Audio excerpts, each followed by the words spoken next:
Bonjour Delphine. Bonjour Anaëlle, merci à toi pour cette invitation. Oui, merci à toi d'avoir accepté. Bienvenue sur la chaîne Rencontre la vie. Alors aujourd'hui, on est avec Delphine Yeben qui va nous parler de l'Ayurveda, puisqu'elle est praticienne en Ayurveda depuis de nombreuses années maintenant. Et je te connais personnellement, Delphine. Tu as été ma praticienne en Ayurveda. Je suis partie en Inde avec toi en cure ayurvédique et j'avais envie vraiment de pouvoir t'interviewer pour que tu puisses nous partager ton expertise professionnelle et puis aussi ton parcours personnel par rapport à l'Ayurveda. Donc, est-ce que tu peux D'accord. nous expliquer ce que c'est que l'Ayurveda? D'où ça vient? Alors, l'Ayurveda, déjà c'est ma passion depuis plus de 10 ans. Voilà. Alors, l'Ayurveda, c'est à la base, c'est ce qu'on appelle la médecine traditionnelle indienne, donc qui est une médecine ancestrale qui date de plus de 4000 ans. Pour aller un peu plus dans le détail, c'est ce qu'on pourrait dire aujourd'hui Ayurveda. Donc en sanskrit, ça veut dire la science de la vie, et donc plus exactement la science de l'équilibre. L'Ayurveda va prendre en considération, selon sa philosophie, la philosophie Samkhya, qui est une philosophie qui date qui est très ancienne. Donc on va considérer que les rishis, qui sont des sages, ont reçu de la source même toutes les informations qui sous-tendent pardon, que les êtres humains sont ni plus ni moins la même chose que ce qu'on peut trouver à l'extérieur. Donc, nous avons à l'intérieur de nous les éléments. Et donc, à travers l'Ayurveda, on va prendre en considération la personne dans toutes ses dimensions.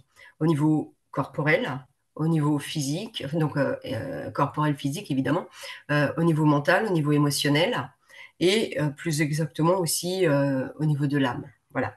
Donc, Mhm. l'Ayurveda, c'est vraiment la science de l'équilibre. Waouh. Et donc, ça se pratique sous différentes formes. Il y a les fameux massages ayurvédiques. Il y a aussi des consultations ayurvédiques avec un peu comme une forme de naturopathie, j'imagine. Je sais pas, tu vas peut-être pouvoir nous en parler. Oui. Alors, c'est vrai qu'en Occident, c'est très connu, l'Ayurveda égale massage. Ouais. Les massages sont juste, en fait, une partie, on va dire. Sachant que, évidemment, quand on parle de massage, en vérité, on parle de différents types de soins. Donc, il va y avoir le massage connu qui s'appelle Abhyanga. D'ailleurs, Abhyanga en sanskrit, ça veut dire massage. Donc, en fait, c'est une déclinaison de différentes thérapies qui vont arriver et qui vont être proposées à chaque personne au niveau individuel. Il faut savoir que l'Ayurveda va prendre en considération la personne systématiquement. Donc, en fait, le praticien va être en mesure de pouvoir étudier les déséquilibres de la personne et lui proposer une thérapie, par exemple corporelle, donc à travers différents types de massages. Donc, évidemment, il n'y a pas que les massages, il y a aussi tout ce qui est phytothérapie, tout ce qui est diététique. Donc, à travers les consultations, le praticien va chercher à faire un état des lieux de la personne à un moment clé, de façon à pouvoir identifier euh, quelles sont les caractéristiques, quels sont ce qu'on appelle les doshas, donc on parlera un petit peu tout à l'heure, qui peuvent être en déséquilibre. Et surtout, il va chercher à travers ce questionnaire, à travers une anamnèse, à comprendre qu'est-ce qui a fait chez la personne qu'elle est arrivée à un moment avec certains mots, MAUX, qui sont survenus et qu'est-ce qu'on peut mettre en place juste par rapport à son hygiène de vie, par rapport à l'alimentation, par rapport à l'aromathérapie, pardon, par rapport aux soins corporels, par rapport à la mantrathérapie. En fait, tout est pris en considération. Et évidemment, il y a toute une partie qui est aussi orientée avec voilà, j'ai le mot avec la phytothérapie, pardon. Voilà. Mhm. Donc, pas mal de choses sont prises en considération. Alors, comment ça se passe concrètement une consultation? Donc, le praticien pose pas mal de questions. Il va faire l'étude de la langue, donc au moment venu. Sur la langue, en fait, on peut voir exactement quel est l'état digestif de la personne à l'instant T. Donc ça, la langue, on ne peut absolument pas se tromper sur les différentes pathologies qu'il peut y avoir chez la personne. Donc, que ce soit au niveau digestif, au niveau du fonctionnement du côlon, par exemple, au niveau des poumons, etc. Donc, on peut voir pas mal de choses au niveau de l'assimilation des différents aliments. Ensuite, on va faire l'étude du pouls. L'étude du pouls qui qui est intéressant parce qu'il y a différents types de pouls, évidemment. On va sentir, selon alors ça va être un peu technique, mais selon les sous-doshas, quel est le déséquilibre dans le sous-dosha spécifique. On va également étudier les yeux, faire un focus sur la conjonctive, sur l'iris, sachant que, évidemment, par exemple, sur l'iris, on va avoir toutes les catégories du corps qui sont représentées. Et puis les ongles également. Est-ce que les ongles vont être striés? Est-ce qu'il y a sang? Le retour sanguin va être plutôt fort, plutôt léger, etc. Donc une fois qu'on a pris en considération toutes ces différentes choses, il y a évidemment toute la partie où on va observer la personne, donc à savoir la qualité de sa peau, est-ce qu'il va y avoir de la rétention, est-ce qu'il va y avoir de la rétention d'eau par exemple, est-ce qu'il va y avoir de la sécheresse, pas mal de choses, l'état des cheveux aussi, tout ça, ça donne pas mal d'éléments qui font que on est en mesure à l'instant T de pouvoir dire ok, voilà. Donc, voilà ce qui peut, selon l'Ayurveda, dysfonctionner chez vous. Et voici les préconisations qui sont faites par rapport à votre propre personne. Voilà clairement comment se passe une consultation. Mm. Ouais, c'est hyper complet, hein, ça va des soins, on va dire plutôt type massage, hein, purement corporel, en passant aussi par l'alimentation, qui est hyper importante en médecine ayurvédique. Ce que j'ai pu découvrir quand je suis partie en Inde avec toi en clinique ayurvédique, et jusqu'à la mantra-thérapie. C'est vrai qu'on n'en parle pas assez, mais ça fait quand même des petits miracles aussi, les mantras. C'est un peu comme les prières dans le monde plutôt occidental, quoi. Les mantras, c'est vraiment très fort, très puissant. Exactement. Mm. Exactement. Alors, du coup, là, c'est pour ça que je suis en train de me former d'ailleurs par rapport au mantra-thérapie. J'ai fait tout un parcours de plusieurs mois. Donc, je suis partie en Inde en immersion pour apprendre les mantras et pour pouvoir être un peu plus précise, en fait, dans la prononciation des mantras. Mm. D'accord, ok. Ok, ok. Le pouls, le fameux pouls, là, tu disais l'étude du pouls, tu le prends au cou, tu le prends plutôt au poignet, Alors, comment?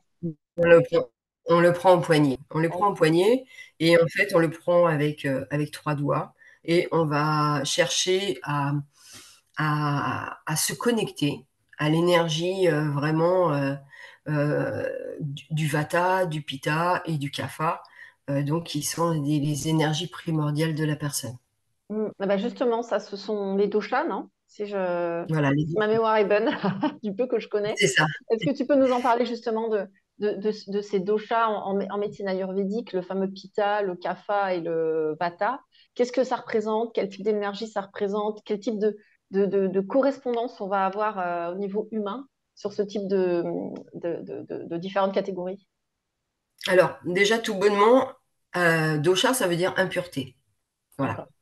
Donc, on va considérer dans l'être humain que nous naissons à un moment donné avec une constitution de base qu'on appelle prakriti. Et ça sous-entend qu'en fait, on va avoir les cinq éléments dans notre corps, dans des proportions différentes. Vata, l'air et l'éther, va avoir les caractéristiques de l'air, juste de l'éther. Donc concrètement, on va penser au vent. Voilà. Le vent, c'est léger, c'est rapide, c'est très fluide, c'est très limpide, c'est sec. Et du coup, donc, on va considérer qu'une personne qui est très vata va être, par exemple, avec un esprit très rapide. euh, et il y aura effectivement des caractéristiques physiques donc, qui vont reprendre les mêmes choses que le vent. Donc, la sécheresse, quelque chose de léger. Donc, ça va être des personnes qui vont être plutôt légères. Ça sera des personnes qui, au niveau de l'émotionnel, on va dire, seront plutôt anxieux, facilement auront tendance à se stresser beaucoup plus vite. Par contre, ça va être des gens qui vont être très créatifs, qui vont avoir beaucoup d'idées qui vont arriver, ils vont tout faire rapidement en fait, comme le vent, tout simplement. Voilà, j'essaye d'expliquer le plus simplement possible Mm. de façon à ce qu'on puisse comprendre. Donc Vata, c'est voilà, c'est un peu le profil de Céline Dion. Voilà, pour donner Mm. un état d'esprit. Donc très grand, très léger, très fin. Ce sont des gens qui sont très, très créatifs, qui sont très vifs en règle générale. Ensuite, on a Pitta, donc qui est le feu et l'eau. Donc ça va être les caractéristiques du feu, donc avec le côté chaud, le côté pénétrant, le côté aiguisé. Euh, ça va être des personnes qui physiquement seront plutôt dans l'équilibre. Au niveau de la taille, ça sera plutôt taille moyenne. Tout sera dans la moyenne en fait, en règle générale. C'est des gens qui ont un esprit très compétiteur. Ça va être des gens qui vont être très intelligents, qui vont avoir beaucoup d'analyse, qui vont pouvoir être en mesure de proposer des choses. Voilà, ce sont des fonceurs en règle générale. Et quand ils sont en déséquilibre, ils peuvent arriver justement dans l'excès de compétition, ils peuvent arriver dans la colère très facilement parce qu'ils peuvent très vite monter en flamme, on va dire. Ils peuvent s'enflammer, ils peuvent être colériques, ils peuvent être un peu rageux, ils peuvent avoir envie d'aller toujours plus loin. Et voilà, ça c'est en gros le trait de caractère qu'on retrouve le plus souvent chez le Pitta. On a énormément d'hommes politiques qui sont Pitta. Donc, par exemple, notre président a un côté très, très Pitta. Et puis, nous avons Kapha, donc Kapha ou Kappa selon le sanskrit. Donc, en fait, le PH en sanskrit se dit pas exactement. Donc, le Kapha aura les caractéristiques de la terre et de l'eau, donc beaucoup plus dense, beaucoup plus lourd, beaucoup plus lent en règle générale. Donc ce sont des gens qui sont plutôt posés, qui sont plutôt tranquilles, qui ont du mal à démarrer, à faire des choses en règle, enfin, quotidiennement quand ils sont évidemment en déséquilibre, qui peuvent être un peu léthargiques. Mais par contre, c'est des gens qui sont, au niveau positif, ils sont vraiment très ancrés. Voilà. Ils sont très stables. On peut se poser sur eux, on peut se reposer sur eux également. Et c'est assez intéressant d'avoir quelqu'un qui est Kapha, justement, avec un Vata. On va avoir le dynamisme et la créativité du Vata, mais qui Vata va partir un peu dans tous les sens, et Kapha sera là justement par son ancrage, par sa stabilité, pour pouvoir le mettre en place. C'est vrai qu'une fois qu'on connaît les doshas, on considère qu'un RH, par exemple, aurait mais des capacités impressionnantes à mettre en place une équipe ou à recruter quelqu'un en fonction des caractères et en fonction des différents types de postes. Voilà. Mm. Donc en gros, CAFA, on va être pour prendre une image de personnalité connue, on va être par exemple sur un François Hollande, vous voyez, tu vois, un peu mou, mais qui reste stable, qui reste tranquille. Mm. Alors évidemment, ça c'est des types de caractères. Donc on n'est pas seulement Vata, Pitta, Kapha. On est souvent ce qu'on appelle bidoshique. Ça veut dire qu'on a deux doshas ou tridoshique. Il y a quelques personnes qui sont très monodoshiques, mais en règle générale, c'est plus fait, c'est plus rare. En tant que consultante, moi, ce qui va m'intéresser, c'est non pas de savoir quel est le dosha de la personne, mais comme dosha, je l'ai dit tout à l'heure, dosha, ça veut dire impureté, déséquilibre. Donc, en fait, à travers la consultation, on va chercher à comprendre quel dosha est en dysfonctionnement chez la personne. Évidemment, chez nous, malgré le fait qu'on ait des correspondances plus Vata, Pitta ou Kapha, on a quand même de toute façon tous les doshas qui sont en complète, qui travaillent de concert dans notre corps. Et c'est grâce à tous ces doshas que tout fonctionne correctement. Vata, au niveau du Vata, il va se siéger plutôt dans le côlon. Donc c'est grâce à lui qu'il va y avoir toutes les énergies descendantes, par exemple.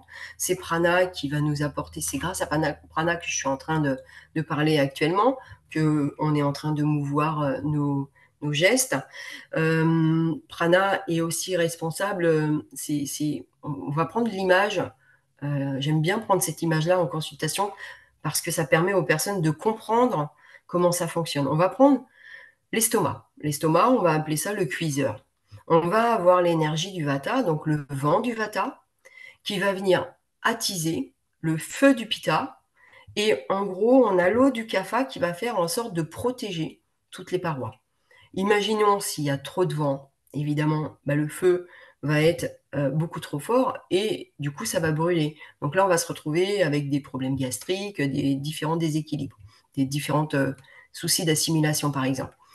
Ensuite, on va avoir par exemple un vent qui va être plutôt irrégulier. C'est ce qui se passe bien souvent chez la plupart des gens.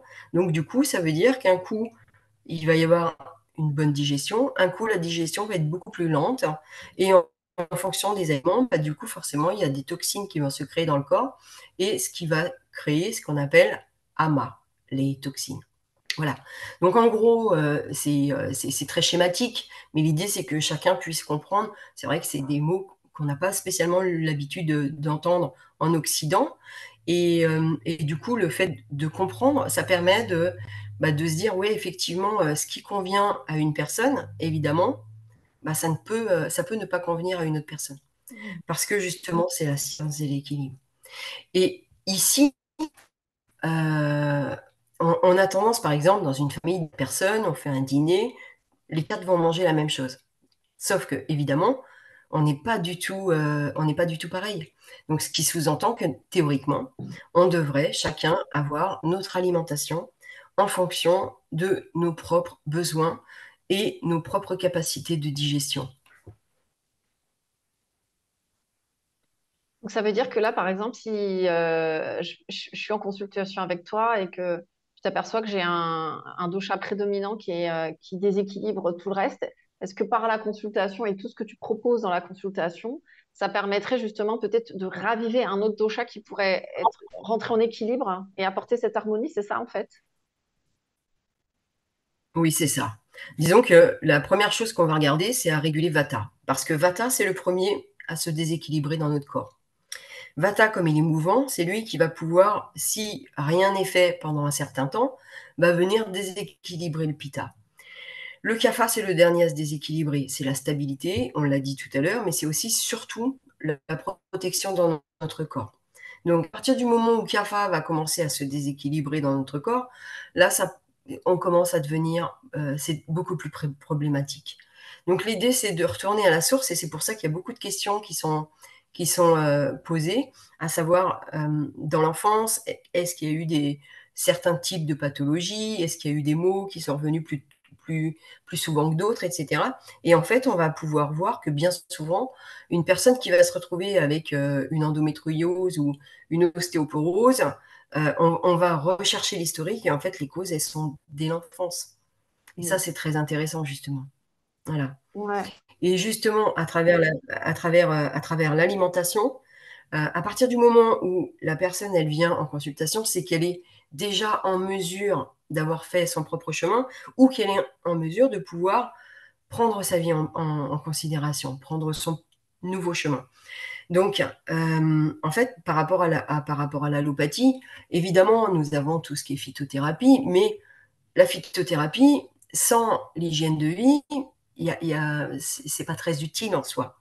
Voilà, on ne fait pas de l'allopathie, on est complètement, on va chercher la cause et à travers la cause, on va être en mesure de pouvoir apporter des correctifs, donc avec différentes techniques dont je parlais tout à l'heure, donc que ce soit l'alimentation, les plantes, d'aller faire de la mantrathérapie, ou bien encore les pierres. Enfin, il y en a tellement des thérapies subtiles qui font que à terme, la personne, quand elle met différentes choses en place, elle est en mesure de pouvoir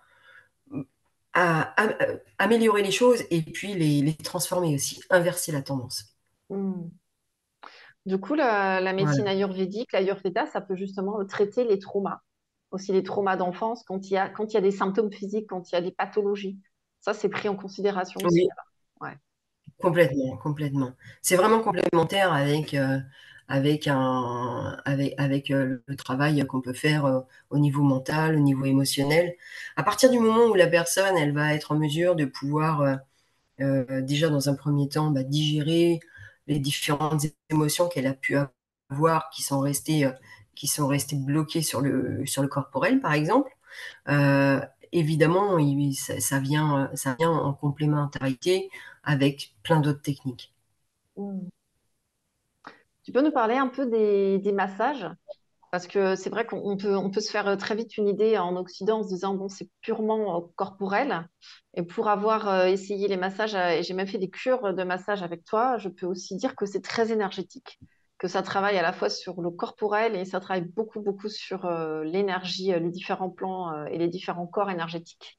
Est-ce que tu peux nous en parler un peu là, des massages Oui. ayurvédiques?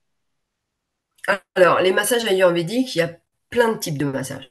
Donc, il faut savoir que déjà, un massage va être adapté en fonction de la personne, à l'instant T, en fonction encore une fois, de l'état où elle est, etc. Dans les massages, donc, on va utiliser soit des huiles ayurvédiques, soit on va utiliser des poudres, qui sont différentes plantes qui vont être réduites pardon, en poudre.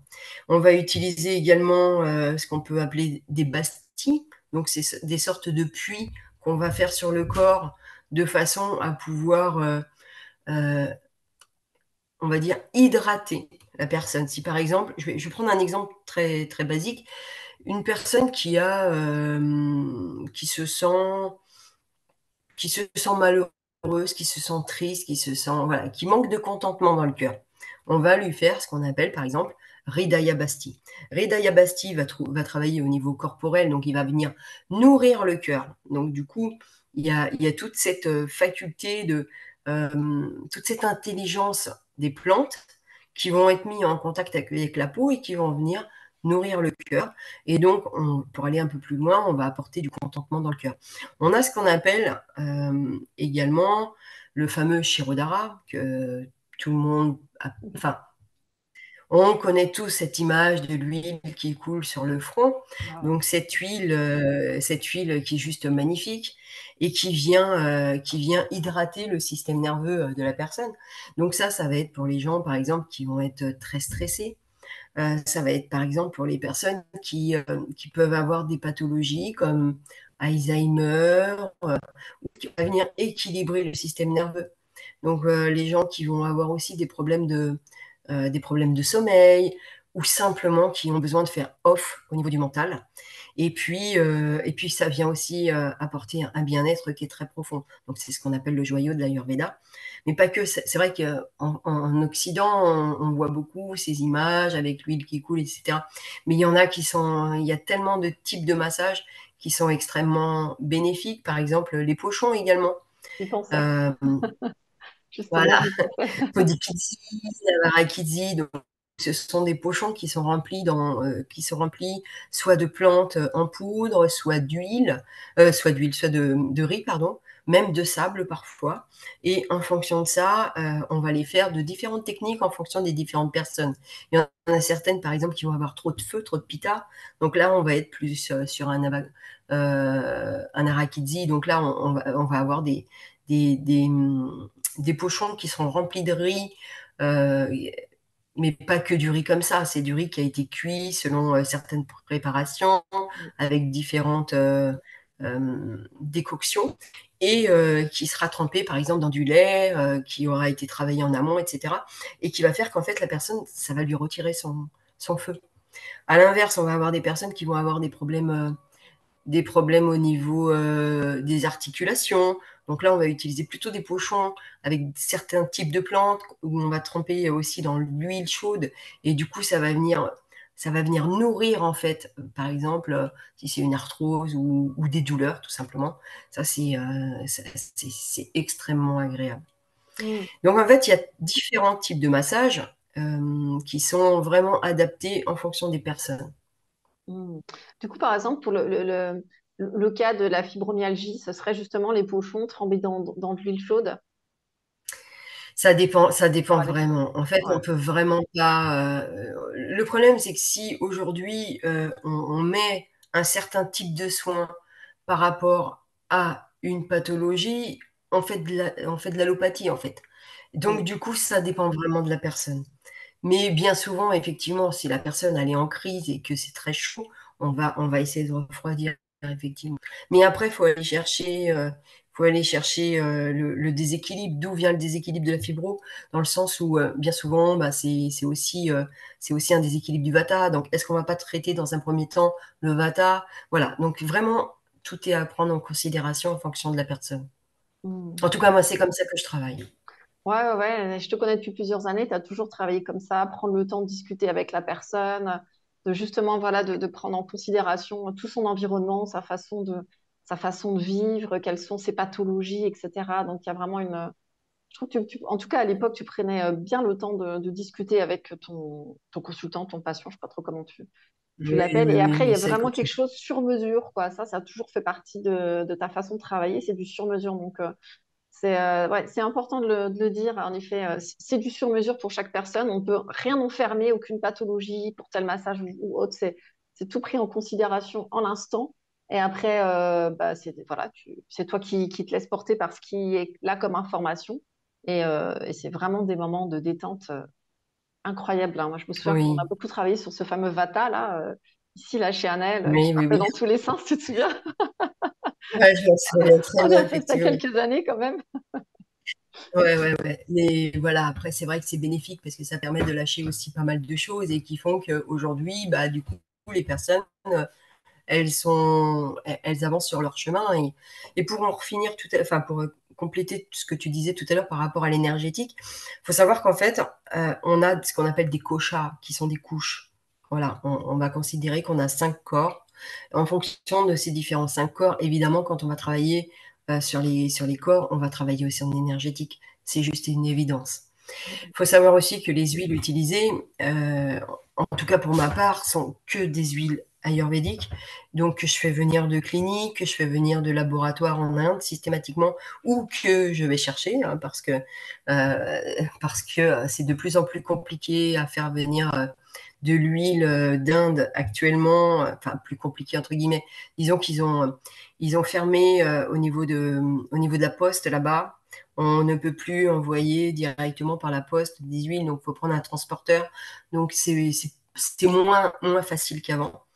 Et en fait, toutes ces huiles, elles ont une énergie parce qu'elles sont travaillées de façon subtile, selon certaines conditions. Voilà, c'est vraiment des huiles qui...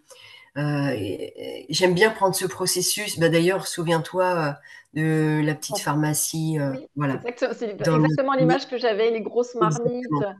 C'était Mais vraiment oui, incroyable, quoi. Tout était fait voilà, en c'est incroyable. conscience, en écoute de la plante, vraiment en pleine conscience. C'était juste incroyable. Donc, c'est vrai que Voilà. merci d'en parler aussi des supports avec lesquels tu vas travailler. Ce sont que des plantes ou alors c'est avec des plantes et puis un autre support, mais tout a été travaillé en amont, en pleine conscience, en écoute et en bienveillance de la plante. Enfin, c'est vraiment assez incroyable, hein. Ouais. Ouais, mais c'est vrai que cette huile ayurvédique, elle est tellement puissante de par son odeur, par Ah sa ouais. texture. Même une personne qui est très novice, encore hier, la personne me disait, c'est la première fois qu'elle recevait un massage ayurvédique, mais elle me dit, mais votre huile, elle est juste exceptionnelle. On sent, elle a quelque chose de spécifique. Et c'est vrai que quand on voit la façon dont elles sont travaillées, dans des gros chaudrons de pierre, où il se relaye, où ça cuit au feu de bois pendant des jours et des jours, selon la tradition, avec, je ne sais pas si tu te souviens du pharmacien, mais c'est quelqu'un qui avait appris à ses 14 ans. Ouais. D'ailleurs, il a quitté son corps il n'y a pas longtemps, ce monsieur. Ah, ok. C'est la parenthèse, voilà. Donc, ce monsieur qui a appris les plantes à 14 ans, qui a vécu toute sa vie à faire des plantes ayurvédiques, enfin des huiles ayurvédiques, des poudres ayurvédiques, etc. Et on se dit, mais cette connaissance, elle est juste extraordinaire. Et voilà, c'est ça à travers le massage ayurvédique qui est fait avec un praticien qui est vraiment en conscience, qui est vraiment authentique, on va dire, hein, qui va faire en sorte de respecter euh, toutes les traditions. On arrive à quelque chose qui est très puissant. Hmm. Ouais. Et un praticien aussi qui est bien formé, qui va aussi jusqu'au bout, parce que bon, je ne suis pas là pour décrier des pratiques, mais c'est vrai qu'en France, ça va être assez facile de se former avec des formations assez courtes en Ayurveda. Toi, tu as quand même. Moi, tu es la seule, hein, que j'en ai Mm, connu deux des praticiens en Ayurveda qui n'avaient pas du tout ta formation. Toi, tu as quand même mm, été formé par un maître. Tu vas en Inde depuis des années, 1 à 2 fois par an. mm. Tu continues à te former là-bas, à baigner dans l'ambiance, et ça fait au moins 9 ans que tu te formes maintenant. Tu es toujours en Ouais, formation, en fait. Tu es toujours en formation, toi, ouais. Delphine. Oui, oui, je suis toujours en formation. Ouais. Mais en fait, quand on comprend notre propre chemin spirituel, notre propre chemin de vie, tout simplement, ce qu'on peut appeler le dharma, donc notre mission de vie. Euh, voilà, moi j'ai les Védas, je travaille avec les Védas depuis probablement d'autres vies. Enfin, en tout cas, c'est ce qui est écrit dans mon thème aujourd'hui. C'est que voilà, l'Ayurveda, c'est la connaissance de plusieurs vies. C'est c'est très important d'être bien formé. Moi aussi, je vois des personnes qui, voilà, qui font du massage ayurvédique et c'est OK, voilà. Oui, c'est OK aussi. Chacun fait ce qu'il veut. Et voilà, moi j'ai commencé à me former il y a une dizaine d'années, donc j'ai fait déjà 3 ans en massage, 3 ans en consultation, enfin 3 ans. J'ai commencé par 3 ans en consultation, mais en vérité, on n'a jamais terminé. Après, j'ai fait de la réflexologie plantaire ayurvédique, j'ai fait de l'ayurveda ancestral, j'ai fait l'accompagnement de la femme enceinte pendant un an, de la procréation pour aider les personnes à purifier leur corps, tout simplement, avant de pouvoir concevoir et avoir le meilleur spermatozoïde, la meilleure ovule, parce que ça, c'est très important. Aujourd'hui, en Occident, on va démarrer, on va se dire, bah tiens, j'arrête ma pilule, je fais un enfant. Mais non, c'est pas du tout ça. On nettoie notre corps physique déjà, le corps mental, le corps émotionnel, pour pouvoir avoir enfin, pour pouvoir donner la vie. C'est juste merveilleux, cet acte. Mais quand on en prend conscience, de dire, mais c'est pas anodin. Et du coup, voilà, j'ai fait cette formation pendant un an, plus, bon, après, à titre personnel, formation de prof de mantra, de yoga. Donc là, je finalise ma formation de prof de mantra. Je vais passer mon examen la semaine prochaine. Et en vérité, c'est pas parce que tu passes un examen que tu as un diplôme. Moi, je cherche pas le diplôme. Je cherche simplement de ressentir les choses. Voilà. À partir du moment où je donne mon mantra à la personne, ça me semblait intéressant d'aller voir dans cette voie. Et en Mm. parallèle de ça, ça fait 2 ans aujourd'hui que j'ai entamé une formation toujours avec mes maîtres, hein, toujours les mêmes enseignants, euh, qu'on pourra appeler acharya, donc qui sont vraiment des enseignants, mes enseignants de cœur. Je fais de l'astrologie védique depuis 2 ans, donc voilà, je continue, je suis un bébé astrologue, on va dire. Et c'est à travers toutes ces informations, tous ces Védas, qu'on comprend davantage de choses et qu'on est en mesure de pouvoir à un moment de dire, oui, on prend par exemple, moi j'aime quand c'est complet. Une personne qui vient en consultation, l'idée c'est que ça sera que je puisse confirmer à terme, de dire, ok, ben, à travers son thème astral, on voit que elle a des problématiques, des difficultés qui peuvent être liées à telle ou telle planète et qui viennent justement contrebalancer toutes les informations qu'on aura reçues, confirmer, pardon, toutes les informations reçues en consultation. Et quand on prend le temps de tout observer, on se dit, mais en fait, tout est logique. Et c'est juste incroyable. Wow, génial. Ouais, c'est très complet hein, ce Voilà. que tu proposes. Hein. Bah, j'essaye. Moi, j'ai ce côté passionné où je vais au bout des choses. même si parfois c'est pas toujours évident de passer sa vie en formation. J'ai toujours un bouquin de sortie, j'ai toujours des cours de sortie. C'est vrai que c'est pas toujours évident parce que du coup, bah, je suis pas tout le temps dispo par rapport à ma famille, mais c'est ok. Et en tout cas, moi, ça me nourrit puissamment. Et du coup, je peux l'apporter aux personnes qui me consultent. Alors, tu proposes aussi, donc tu proposes tout ce qu'on a évoqué. Oui, Et tu proposes aussi d'aller en Inde. Est-ce que tu proposes toujours ça, d'aller en Inde et de faire des cures ayurvédiques en clinique ayurvédique, et puis aussi des cures chez toi. Voilà, tu as tout aménagé. Tu proposes aussi des cures ayurvédiques chez toi, dans ton chez toi, dans le 77. c'est ça, c'est ça. Donc en fait, je propose toujours des cures en Inde parce que c'est chouette, ça permet aux personnes de découvrir et d'expérimenter. Et il n'y a rien que de mieux que d'être baigné directement dans l'endroit du Kerala. Donc, une fois par an, j'accompagne des personnes. Donc là, la prochaine fois, ça sera au mois de février 2025. Donc là, j'ai déjà un petit groupe qui se met en place. C'est assez drôle parce que là, le profil de personnes, il y a pas mal de profs de yoga qui sont dedans.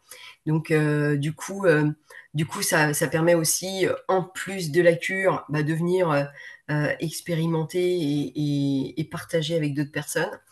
Et puis j'organise également effectivement bah, des cures ayurvédiques chez moi Mm. depuis 2020 maintenant. C'était pas prévu à la base. Enfin, c'est pas que c'était pas prévu, c'est que voilà, je voulais aménager dans un nouvel endroit et en fait, quand c'est juste, bah, ça arrive et que c'est en place. Et c'est au moment du confinement, je me suis dit, mais mince, pourquoi je ne proposerai pas des cures chez moi alors que j'ai tout sous la main. J'ai les outils, j'ai le matériel, j'ai les huiles, j'ai les plantes, j'ai cette connaissance. Et du coup, pourquoi pas? Et du coup, c'est super en fait. Les gens sont très très contents en général quand ils viennent parce que c'est vraiment la possibilité de s'offrir une parenthèse à 1 heure de Paris. Franchement, c'est juste incroyable. Voilà. Mm. Et ça permet surtout aux personnes par exemple, j'en ai qui reviennent très régulièrement, ils passent 4 jours, 3 jours, 4 jours, 5 jours, et qui viennent peut-être 2 fois par an. Et ça permet en fait de venir bah, nettoyer en profondeur durant un certain laps de temps et d'éviter que certains maux bah, s'installent, que ce soit au niveau émotionnel, au niveau psychique ou bien au niveau physique. Et du coup, ça permet aussi aux personnes de se dire, mais on est dans une société tellement vatapita, donc toujours en activité, toujours plus vite, toujours plus, et puis beaucoup d'agressivité, de choses comme ça, de se dire, mais en fait, pendant quelques jours, je vais vivre que pour moi. Et du coup, je vais me poser, je vais recevoir des soins. Donc, évidemment, il n'y a pas de télé, il n'y a pas tout ça. Et l'idée, c'est vraiment que les personnes puissent être en conscience et être en relation avec elles-mêmes. Et ça, c'est juste extraordinaire de se dire, bah, pendant quelques jours, ouais, je m'occupe que de moi. Voilà. J'ai juste à penser à me laisser porter à la méditation. Donc, on fait du yoga, ils reçoivent 2 soins par jour, alimentation ayurvédique, et puis évidemment, bah, on commence par une consultation de façon à pouvoir, de façon à ce que je puisse programmer toute l'alimentation qui leur est propre. Mm. Donc, c'est toi qui fais la cuisine. C'est moi qui fais la cuisine. Ouais. Moi, je suis accompagnée maintenant. Je suis accompagnée. Ma moitié s'est mise à la cuisine ayurvédique. Ah, super. Donc, en fonction, ouais, c'est chouette. C'est chouette. Donc, c'est chouette. Voilà. Eh Parce que sinon, ben, j'ai pas beaucoup de temps, ah sinon, ouais. entre les soins et puis, Mm. voilà, c'est vraiment des cures avec peu de personnes. Donc, ça va être 2, 3 ou 4 grands maximum. Dans ces cas-là, je prends quelqu'un qui vient m'accompagner pour faire un soin complémentaire. Donc, une personne qui va faire soit de la réflexologie plantaire ayurvédique, qui va venir euh, compléter, on va dire, ce que je fais moi. Donc, c'est moi qui dis à la personne, tu lui fais ça, exactement ça, tu utilises ça, etc. Et une autre personne qui vient faire aussi de la bianga, mais qui suit scrupuleusement toutes mes recommandations par rapport aux personnes. Voilà. Mhm. Et c'est moi qui prépare les huiles de façon à ce que chacun ait sa propre huile personnalisée. Oh, génial. Voilà. Ah, ça, je ne l'ai pas encore testé avec toi, le faire chez toi. Oui, oui, oui, bah, Ouais, tu verras que ça a bien changé. Enfin, tu connais le site, hein, ouais, ouais, je connais le site, hein, je m'en souviens quand j'étais venue. Ouais. Super. Bon, en tout cas, je peux dire que je peux parler de mon expérience quand je suis partie en Inde avec toi, très soudainement, alors qu'on ne se connaissait pas sur la table de massage. Je te dis que je peux partir avec toi et puis je me retrouve portée dans cette aventure. C'était vraiment un super voyage, hein, je ne dirai jamais, je connaissais rien de l'Inde. Et j'ai eu beaucoup de massages à quatre mains, donc deux personnes qui massaient sur des tables traditionnelles. Mais il n'y a rien de laissé au hasard en Inde, en fait, hein. Tout vient de l'histoire, en fait, et tout est précieux dans leur façon de faire, dans leur façon de partager. En fait, il y a vraiment quelque chose de l'ordre de la connaissance, hein, qui est partagée, et ils prennent beaucoup soin. Et je me souviens avoir passé des moments de décharge émotionnelle incroyables. J'ai beaucoup pleuré, tu te souviens, j'ai beaucoup pleuré quand j'étais là-bas, oui, parce qu'il y a oui, je me tellement de souviens. choses qui ressortaient au niveau émotionnel. J'avais des douleurs partout dans le corps. Je m'allumais comme un sapin de Noël. Mais je sentais en fait qu'il y avait quelque chose qui était en train de se libérer par l'émotionnel en fait et par le corps en même temps. C'était très intense. Et je me souviens que le médecin m'avait dit, tu vas avoir mal encore 3 semaines quand tu vas rentrer en France. Ça va durer encore 3 semaines. Tu verras que dans 3 semaines, un mois max, tu n'auras plus mal. C'est exactement ce qui s'est Ouais. passé. Toutes les douleurs ont disparu d'un coup. Et vraiment, ça a été une très belle année parce que le corps était beaucoup plus léger, beaucoup moins de douleurs. Je sentis que ça m'avait fait vraiment du bien, quoi, Mm. ce voyage en Inde. Et en même temps, c'est normal, c'est de la libération. Voilà, c'est de la Ouais, libération. Donc, à c'était de partir la du moment libération. où on nettoie les toxines, donc les toxines émotionnelles, les différentes toxines qu'il peuvent y avoir dans le corps, du coup, forcément, c'est de la libération. Donc, il y a une phase, effectivement, en Inde où bah, c'est pas toujours très, très agréable en soi, dans le sens où ça va venir chahuter. Il y a des choses qui vont ressortir, donc que ce soit bah, émotionnel, avec des pleurs, avec des colères parfois. Il peut y avoir aussi au niveau corporel, donc des douleurs, comme tu le dis si bien, euh, ou des problèmes de peau. Rappelle-toi, par rapport à la Miss, elle avait tous ses boutons qui ressortaient, tout plein d'acné. Et ça, l'acné, c'est très pita. C'est très pita, beaucoup de rougeur. Mais c'est ultra bénéfique. C'est ultra bénéfique et du coup, ça permet bah, de nettoyer. Voilà. Mm, Et c'est vrai que c'est juste une expérience extraordinaire. Et puis d'être baigné dans leur philosophie. On est tellement loin de cette société ici où tout est stressant là-bas, tout est beaucoup plus. Alors même si c'est très bruyant, euh, on se laisse poser tranquillement, même si parfois il fait très chaud et que c'est pas agréable au niveau de la température, mais c'est tellement puissant que c'est juste extraordinaire d'y retourner régulièrement, en tout mm, cas en ce qui me concerne. Et à chaque fois, c'est une expérience différente, donc c'est ça qui est très intéressant. Ça permet mm. de libérer. Mais l'Inde, c'est juste extraordinaire.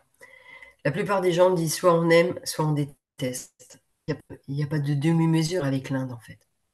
Et quand on tombe dans la marmite de l'Inde, ben voilà, c'est juste exceptionnel de pouvoir ressentir, de se connecter aux personnes. C'est vrai que quand on est, euh, quand on est en soins, donc sur les tables en bois, avec l'odeur, alors on n'est pas du tout dans le système un peu cocooning qu'on peut connaître en Occident, mais, euh, mais c'est magique en fait, c'est magique parce que ça vient de la tradition et on est en train de toucher en fait la connaissance de ces fameux rishis qui ont tout déversé leur connaissance à travers depuis des millénaires et c'est juste voilà, extraordinaire, il n'y a pas d'autre mot en fait.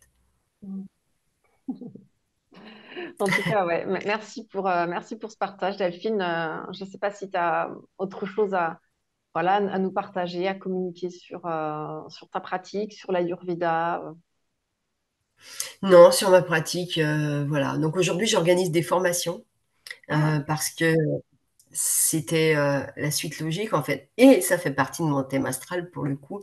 C'est assez drôle d'être dans la transmission de façon à pouvoir expliquer aux personnes comment c'est et puis de pouvoir partager cette passion qui m'anime depuis maintenant toutes ces années.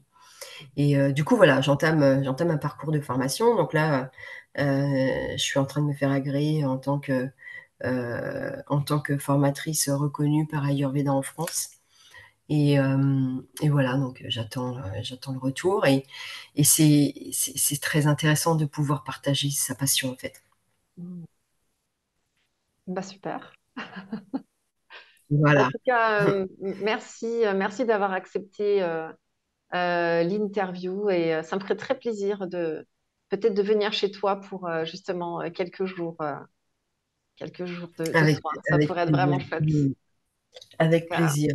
Ouais, merci beaucoup Delphine. Et puis voilà, donc il y aura toutes les infos aussi pour rentrer en contact avec toi si les auditeurs sont intéressés de te rencontrer, d'avoir une consultation avec toi, massage ayurvédique, enfin peu importe. Donc toutes les infos seront mises dans le descriptif de la vidéo et ils pourront entrer en contact avec toi. Voilà.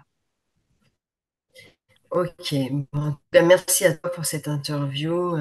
C'est toujours agréable de pouvoir partager son expérience et également à toi pour ta tendresse de cœur, pour la personne que tu es, qui est juste extraordinairement centrée et en conscience et voilà, une très très belle personne. Merci Delphine. À bientôt. À bientôt.